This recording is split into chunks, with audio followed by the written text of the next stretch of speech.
Good morning बच्चों। आज का कॉन्सेप्ट जो है केमिस्ट्री क्लास 12 कोऑर्डिनेशन कंपाउंड। और कोऑर्डिनेशन कंपाउंड में बहुत ही शॉर्ट टर्म यूज करते हुए इसके आईयूपीएसी नियम को निकालने का तरीका, लिखने का तरीका वो हम आज बताने जा रहे हैं। कई टीचरों ने जो एक्सप्लेन किया होगा आपको, वो काफी रूल लेकर के अलग अलग तरीके से बताने की कोशिश की होगी, लेकिन यहाँ पर हम थोड़ा सा एक बेसिक यानी कि एक फॉर्मल तरीके से आईयूपीएसी नियम समझाने का तरीका बताने जा रहे हैं, जिसमें कुछ पॉइंट अकेले मेरे आप नोट कर लेना। आपको पूरी किताब को उस तरह से उस चैप्टर को पढ़ने की जरूरत नहीं पड़ेगी जिस तरह से मैं रूल से बताऊंगा, ठीक है ना। तो आज के मूल में सबसे पहले कोऑर्डिनेशन कंपाउंड जो चैप्टर है, उस कोऑर्डिनेशन कंपाउंड के चैप्टर को वो आप समझ लीजिए। ये कोऑर्डिनेशन कंपाउंड चैप्टर में किन टर्मों का हम यूज करते हैं, इस चीज को हम पहले सपोज दैट आपके सामने ये कोई चैप्टर जो हम लोग शुरू कर रहे हैं, कोऑर्डिनेशन कंपाउंड बोलते हैं। कोऑर्डिनेशन कंपाउंड का मतलब होता है जो ऐसे कंपाउंड और मेनली जो कंपाउंड होंगे वो ट्रांजिशनल एलिमेंट से रिलेटेड होंगे, लाइक क्रोमियम हो गया, कोबाल्ट हो गया, जिंक हो गया, इनका ज्यादा यूज होता है। लेकिन इसके अलावा एल्युमिनियम वगैरह भी इस्तेमाल होते हैं, एल्युमिनियम हुआ, प्लेटिनम हुआ, इनका भी यूज हम लोग कई इस कंपाउंड करते हैं। एक सिंपल सा एग्जांपल है जो आप लोग रेगुलर पढ़ते आ रहे हो, जैसे हमने बोला कोऑर्डिनेशन कंपाउंड का कोई सर एक फार्मूला लिख लीजिए, जैसे में K4FeCN6 और सबको मालूम है इसका नाम कि पोटेशियम ये फेरिस आयन है। क्या है? एक K3FeCN6 होता है और एक K4FeCN6 होता है। तो अभी आप देखो कोऑर्डिनेशन कंपाउंड पढ़ने के पहले ये आप देखो यहाँ पर एक फार्मूला जो लिखा हुआ है, उस फार्मूले में K मेटल एक पोटेशियम बाहर है, जबकि अंदर जो है ये जो आपका स्क्वायर लगा हुआ है, इस तरह स्क्वायर ब्रैकेट जो हमने लगा दिया, इसके अंदर जब लिखा जाता है तो ये हमारा कोऑर्डिनेशन कंपाउंड वर्ड बन जाता है। अभी क्या है, एक सिंपल वर्ड में एक वर्ड और पकड़ लो। अगर हम इसको वाटर में डिजोल्व करें, तो ये क्या करेगा?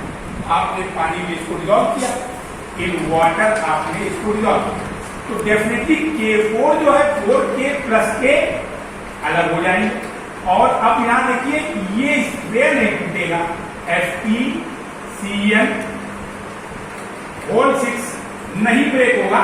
और ये चूंकि यहाँ पे 4K प्लस के अपने चार्ज टर्म रिलीज करके आया, इसका मतलब इसके पास -4 आयन यहां माइनस के इस जगह पे हमारे आ जाएंगे। थोड़ा सा क्लियर कर लेना, -4 आयन जब ये K4 आए तो यहां से दो बातें समझ।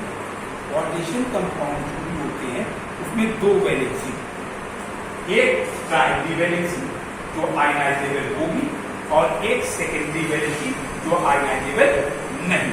इसी वजह से ये जो सेकेंडरी वैलेंसी शो कर रहा है -4, ये बता रहा है कि ये कोऑर्डिनेशन स्क्वायर के अंदर लिखे हुए जो भी कंपाउंड है वो हमारे ब्रेक नहीं होंगे और वो आयनाइज नहीं। इसके लिए हम प्राइमरी और सेकेंडरी दो वैलेंसी का वर्ड इस्तेमाल करते हैं, ठीक है। अब यहाँ पर इसमें कुछ टर्म आते हैं, जैसे बोला सेंट्रल मेटल एटम क्या होता है। सेंट्रल मेटल एटम जो कोऑर्डिनेशन स्क्वायर में लिखा हो, ये कोऑर्डिनेशन स्क्वायर कहलाता है। ये वर्ड जो हमने लिखा है कोऑर्डिनेशन स्क्वायर, ये यानी क्या होगा कोऑर्डिनेशन स्क्वायर। तो इनमें इन टर्म का यूज है, सेंट्रल मेटल क्या होगा, कोऑर्डिनेशन एंटाइटी क्या होती है, लीगेंड्स क्या होते हैं, टाइप ऑफ लीगेंड्स क्या होते हैं, कोऑर्डिनेशन स्क्वायर क्या होता है, कोऑर्डिनेशन नंबर कैसे निकालते हैं, काउंटर आयन क्या होता है, डबल सॉल्ट क्या होता है, सिंगल सॉल्ट क्या होता है, ये बाकी कुछ हम लोग जानने की कोशिश जल्दी करते हैं। तो पहला टर्म है यहाँ पे सेंट्रल मेटल। तो सेंट्रल मेटल को समझने के लिए इसी टर्म को मैंने इस टर्म को ही Fe को अगर दिखा, Fe कैसे होगा, Fe जो होगा ये 6 का साइनाइड आयन से जुड़ा 6 Cn, ये डोनर एटम है, Cn डोनर एटम कहलाएगा और ये Cn से इस तरह से जुड़े होंगे और ये आप लगा दो ऐसे और इसके ऊपर चार्ज आ गया माइनस का, तो ये Fe से इस तरह से बॉन्डेड है, यानी ये हो गया सेंट्रल मेटल। क्या हो गया? सेंट्रल मेटल एटम जो अंदर होगा स्क्वायर ब्रैकेट, तो उसको बोले कि बाहर से कोई मतलब नहीं, क्योंकि वो हमारा कोऑर्डिनेशन स्क्वायर में राउंड अंदर नहीं आ रहा, वो बाहर प्राइमरी वैलेंसी है। क्लियर? अब यहां पर हमने देखा कि दूसरा क्रम था what is the coordination entity. Coordination entity का सिंपल वर्ड है कि ये सेंटर मेटल के साथ में जितने भी आपके एंटाइटी बनाने का मतलब अंदर जितने भी एलिमेंट जो भी हमारे नेगेटिव या पॉजिटिव या न्यूट्रल एटम जो लिगेंड होंगे वो अटैच, वो हमारी कोऑर्डिनेशन एंटाइटी है। इसके लिए दूसरा भी हम एक फॉर्मूला लिख के दिखा दे रहे हैं कोऑर्डिनेशन एंटाइटी। वैसे यहाँ पे कोऑर्डिनेशन एंटाइटी पूरी कहलाएगी, ये कोऑर्डिनेशन एंटाइटी, इसी को हम अंदर बोलेंगे कोऑर्डिनेशन एंटाइटी। अगर इसी फॉर्मूले को हम चेंज करके ऐसे लिखा होता है, सपोज वो दूसरा फॉर्मूला है CO कोबाल्ट है SO4 और NH3 गोल्ड, NH3 गोल्ड, ऐसे लिख दिया। तो अब देखो सल्फेट भी आ रहा है, अमोनिया भी आ रहा है, तो ये पूरा मिल करके कोऑर्डिनेशन एंटाइटी। लेकिन लीगेंड क्या? लीगेंड इन बॉन्ड को, ये बॉन्ड यही लीगेंड होंगे वो हमारे, ये बॉन्डिंग जो शो हो रही है, ये बॉन्डिंग ये एक तरह की हमारी लीगेंड क्या है, उसी को लीगेंड। कई बच्चे कंफ्यूज होते हैं। अब यहीं पर एक वर्ड और आता है लीगेंड का बात हो गई। अब आते हैं type of ligand. Type of ligand का मतलब होता है कि जैसे एक तरीके का कोई सिंगल डोनर एटम है, तो सिंगल डोनर एटम अगर हुआ वो यूनी जो लीगेंड कहलाते हैं। यूनी हमारे क्या होता है? यूनी मतलब एक टाइप, बाई मतलब डाई मतलब डाइडेंटेट वर्ड आया, तो यूनिडेंटेट मतलब एक डोनर एटम प्रेजेंट है तो बोलेंगे यूनी डोनर एटम। अगर दो है तो बोलेंगे डाइडेंटेट, तीन है तो ट्राइडेंटेट, और ऐसे ही करते करते हम आगे बढ़ते चले जाते हैं। यहाँ पे दो से ज्यादा जब लीगेंड प्रेजेंट होते हैं तो उसको हम लोग पॉलीडेंटेट के नाम से जानते हैं। ठीक है? अब यहाँ पर एक बड़ी इंपॉर्टेंट बात आती है जिसको हम लोग बोलते हैं एम्बीडेंटेट। क्या व्हाट इज द एम्बीडेंटेट? तो एम्बीडेंटेट के बारे में बताने से पहले ये टर्म हम कुछ क्लियर कर दें, उसके बाद हम एम्बीडेंटेट की बात बता रहे हैं। तो यहाँ पर हमें मिलता है टाइप ऑफ लीगेंड में जो लीगेंड आएंगे वो आएंगे यूनिडेंटेट, जब ए हो डेंटेट, और दो अगर होंगे, एक अगर होगा तो अगर दो टाइप होंगे बोलेंगे डाइडेंटेट, डाइडेंटेट, और अगर तीन होंगे तो ट्राई या पॉली, दोनों में से कोई वर्ड इस्तेमाल, दोनों में से। तो जैसे ये कई जगह डाइडेंटेट की वर्ड जो आती है ना, तो वहां पे भी लोग कंफ्यूज होते हैं कि सर ये क्या, किस तरह से।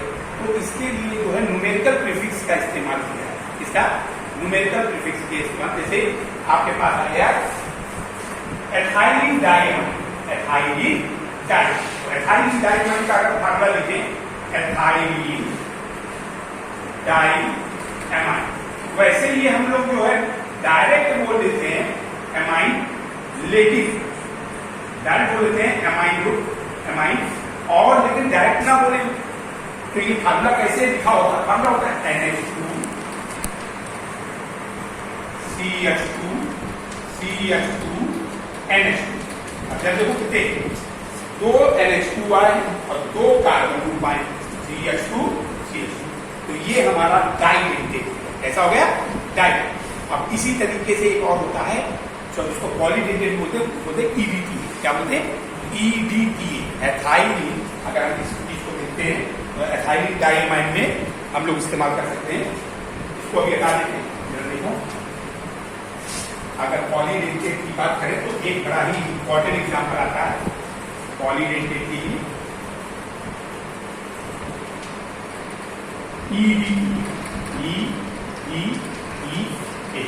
Ethylene diamine, ethylene diamine, amine tetra, tetra, ethylene diamine tetra acetate, acetate, acetate, ये हमारा जो होगा EATE, ये हमारा एथाइलिन डाइएमाइन टेट्रा एसीटेट, ये पॉलीडेंटेट आता है पॉलीडेंटेट। यानी यहां पर हमारे पास जो ग्रुप प्रेजेंट होंगे उसके हिसाब से N से नंबर ऑफ एटम जो होंगे, डाइएमाइन मतलब दो एमिनो ग्रुप एसीटेट से प्रेजेंट हो गया। जैसे सपोज करो N है, ये CH3 COO माइनस, दूसरा एन ले लो वो CH3 COO माइनस, ये हमारा इसके दो एमाइन, और एथाइलिन पर लगाया, क्या लगाया एथाइलिन, इसका मतलब दो CH2 ग्रुप में लिखोगे CH2 और एक इधर चला गया, एक इधर चला। अब एक एन हमारे पास ये ब्लैंक इसमें चला, यानी नाइट्रो, अगर इसको देखें नाइट्रोजन को, तो नाइट्रोजन की वैलेंसी कितनी होती है, नाइट्रोजन की वैलेंसी 0 होती है। यहाँ पर हमने जो लिखा हुआ है एन से अटैचमेंट किया हुआ CH3, डेफिनेटली अभी यहाँ पर एथाइलिन डाइएमाइन और टेट्रा एसीटेट कहना, क्या कह रहा है टेट्रा, तो मतलब 4 एसीटेट ग्रुप होने चाहिए, यानी एक CH3 यहाँ लगा दो, CH3 COO माइनस का, और एक CH3 यहाँ लगा दो, CH3 COO। अब ये देखिए ये फार्मूला जो आपका करना है, यहाँ से ऐसे देखो ये पूरा एक ही पूरा होता है, उसी बोलते हैं, और उसमें कितने डोनर एटम, ये हमारे पास डोनर एटम आएंगे, वो आएंगे ये यहाँ से यहाँ पर डोनर एटम में कार्बन की नाइट्रोजन ग्रुप करो, नाइट्रोजन पास सबको मारो, एक लोन पेयर होता है, और ये लोन पेयर हमारे इस तरह से पूरे होते हैं।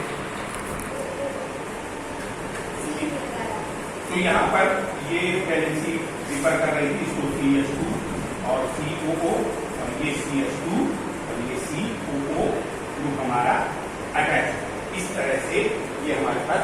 अगर किसी को लगता है कि हम भूल जाएंगे इसको, एक और तरीका हम दिखाई दे रहे लिखेगा, इसका एक और तरीका जब देखो, सिंपल तरीके से इसको हम लोग देख सकते हैं ऐसे एन, और ये यहाँ पर डबल बॉन्ड जो है उसको आप इस तरह होल्ड पाए, ये CH2 COO माइनस है, एक एन के साथ में ये 2 क्या है, तो और दूसरा आप एन और लिखो, इसके साथ में भी 2 आ जाएंगे COO माइनस होल्ड, और ये दोनों कनेक्टेड होते हैं CH2 से, और इस तरह से ये एक से ज्यादा 4 हमारे डोनर एटम दिख रहे हैं, इसकी वजह से यहाँ पर हम बोलेंगे ये पॉलीडेंटेट, क्या होता है पॉलीडेंटेट।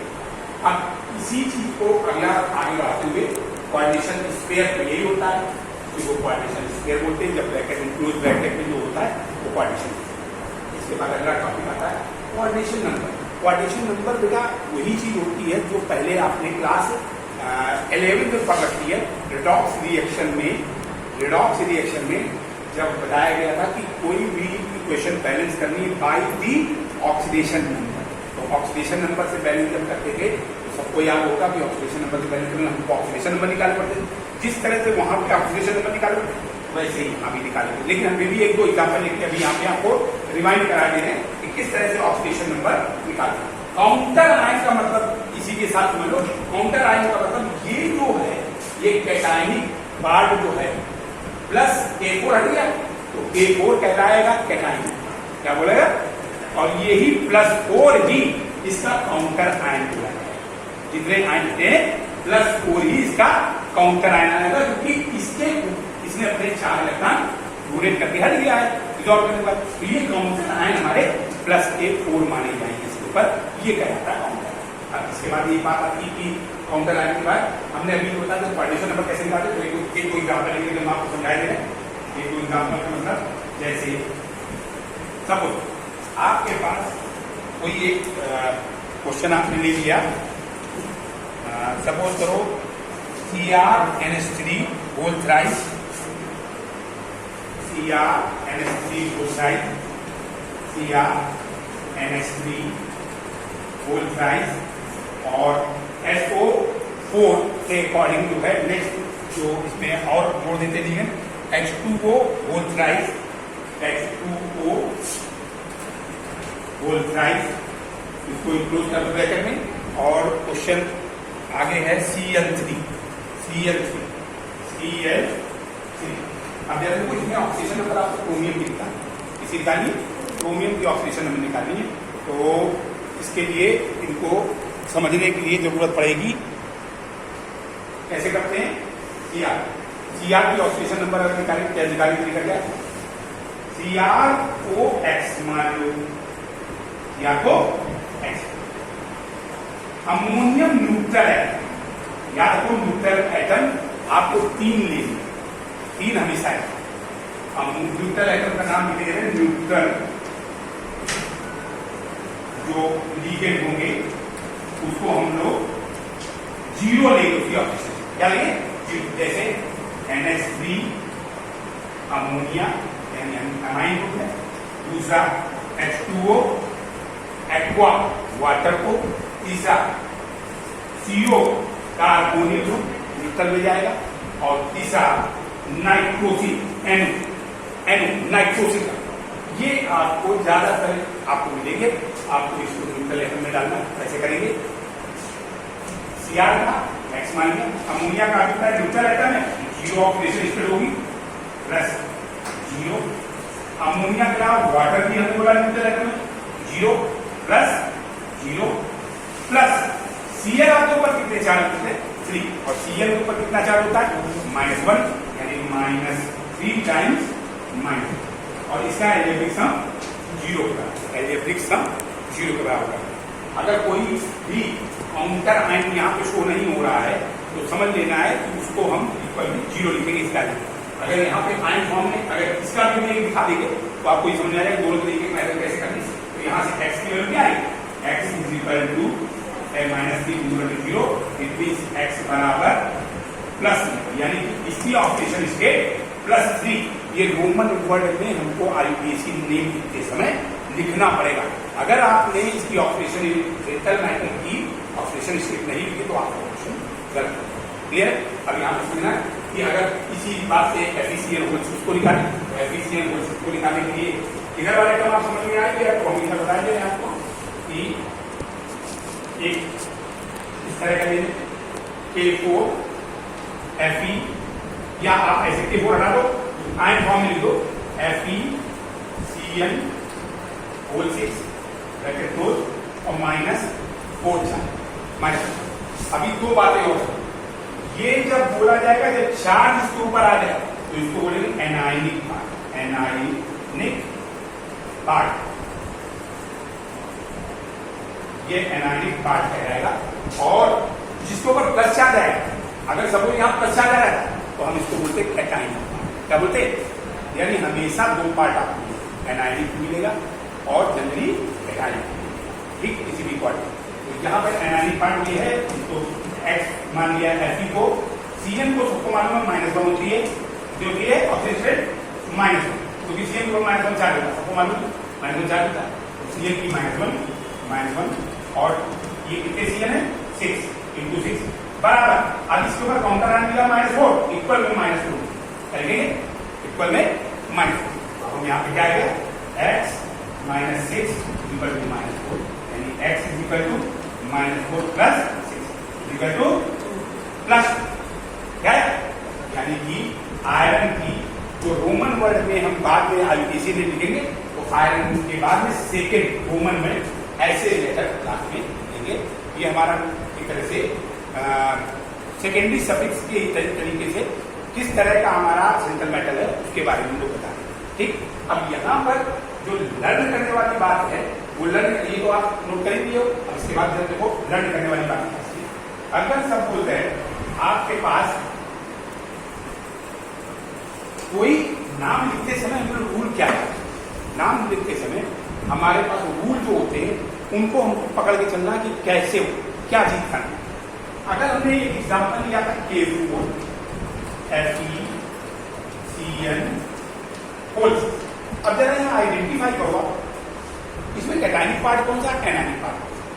तो डेफिनेटली K4 आयन फॉर्म में जब आ रहा तो क्या दे रहा है? +4K+, ये पार्ट कितने जा रहा है? -100%। यहां से हमको पता लग गया ये है एनायनिक पार्ट, और ये है कैटायनिक। बस इसी